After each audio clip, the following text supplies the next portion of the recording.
Jonathan, we became involved in the HOT project. The HOT project is a EU subsidized project and is on trafficking in human beings for the purpose of organ removal. And we went to Kosovo to ask you what really happened there, and you had a curious story about a young man in the airport that collapsed and what happened thereafter, because then you became involved in human trafficking. Yeah, I'll just give a little bit of background and a little bit of history. Please. I'm part of a very large EU mission in Kosovo called ULEX. It's a deployment of civilian experts in Kosovo. And I'm a Canadian prosecutor, actually, and that's a question how a Canadian got to an EU mission, but I did. And I'm a prosecutor from Canada and formerly worked in Canada and began to work overseas on tribunals and special courts. And there is a tribunal there in Kosovo.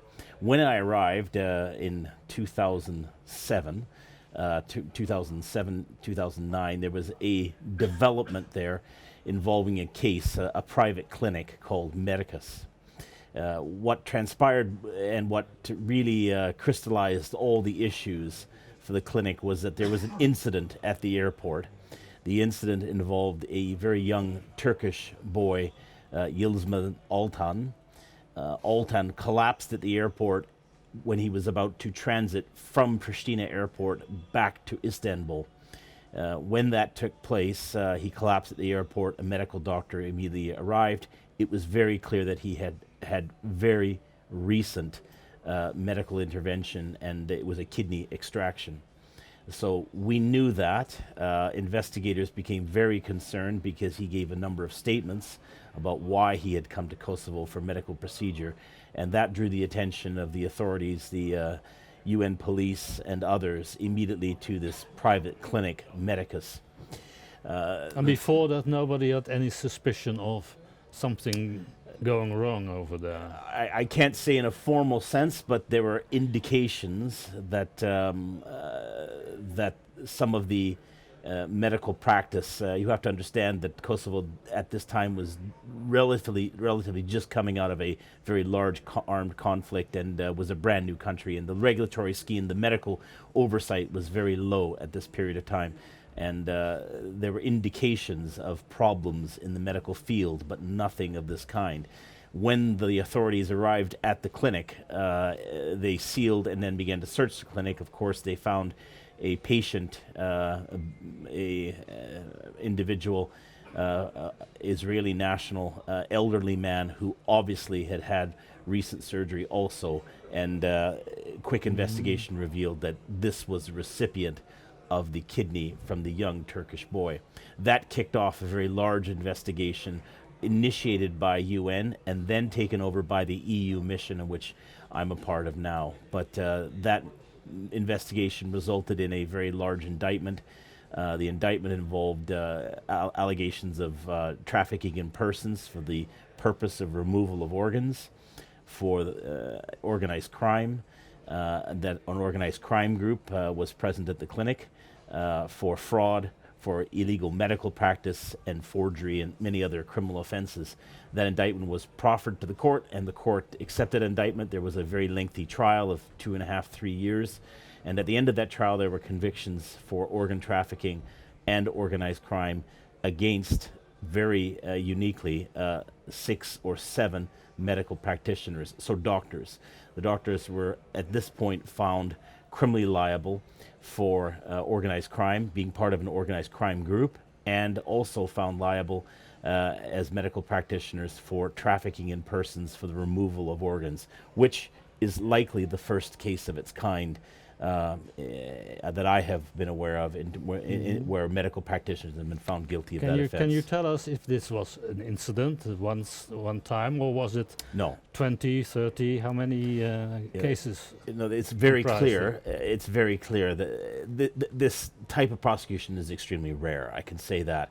It's rare for a number of reasons. The incident of organ trafficking is extremely prevalent, and I'm sure many of the surgeons and doctors here at this conference are aware that in developing countries, the subcontinent, China, India, Pakistan, Eastern Europe, that there is a burgeoning trade in organs, especially kidneys, obviously for the obvious reasons, that poor, indigent individuals are willing to sell their kidneys, and rich, wealthy, usually Western nationals from a variety of countries are willing to purchase them because they do not wish to waste away on dialysis and waiting lists awaiting an organ. So this trade is very significant, and it's around the world. It has estimates that I won't repeat, but it is very significant amount of money and a lot of people involved, and there is organized crime deeply involved in this because the profits are quite obscene. There's desperation on both sides of the supply chain, both with the patients who are looking to receive an organ, and to the donors, the victim donors as we call them, who are willing to give up their organs for what are promised 20,000 euros or dollars. They rarely see that type of money, and it's usually a small fraction of that 2,000, or in many cases they receive nothing. Can you propose things that the medical profession can do in fighting this crime? It's a very difficult issue. It's one that requires a joined-up approach. There are United Nations conventions on trafficking persons against organ removal. Those conventions are worldwide, and many countries are signatories to it. We all know of the Istanbul Declaration on organ trafficking. Everyone's aware of that. And there is a sense the medical community is behind every single principle against organ trafficking. The difficulty is for doctors who are medical practitioners who have their duty primarily to their patient, that they are aware that their patients at the end of frustration and desperation may travel overseas to third world countries and receive organs over there, and then return back to their home country seeking medical care post-operative. That's difficult. That's a difficult ethical issue, one that I'm sure medical practitioners are grappling with more and more. Some countries have looked at criminalizing parts of that process. In my own country, in Canada, is now a criminal offense for Canadians or residents of Canada to travel overseas and engage in tourism, transplant tourism. That is a criminal offense in Canada, and if you're found that you have bought a kidney overseas, returned back to Canada, and it has come to light that you have done this, that is a criminal offense, and you can be charged. Okay, when those patients come back to the transplant doctors, then they obviously know that they have a kidney purchased in somewhere else, and they have a secrecy oath, of course. Yes, they do. Understand this, is that the Attorney General and the prosecutor, in my country at least, does not permit that doctor to hide behind that oath. All right, that secrecy will not allow them to waive the subpoena rights of the prosecutor. I know this is rather legal, but you have to understand in certain countries, the doctor saying, this is my patient, I can't disclose, that's not going to work in Canadian courts. And in other courts, it won't work. The concern for medical practitioners today is their own exposure to criminal and or civil liabilities. And I'm not saying that doctors can be charged for the acts of their patients and then trying to care for them afterwards. Obviously, criminal liability can't exist on that. But you have to understand that the sections of the Criminal Code of Canada, for instance, on aiding and abetting, that if you know your patient is going to go to the subcontinent, to China, and you assist your patient and you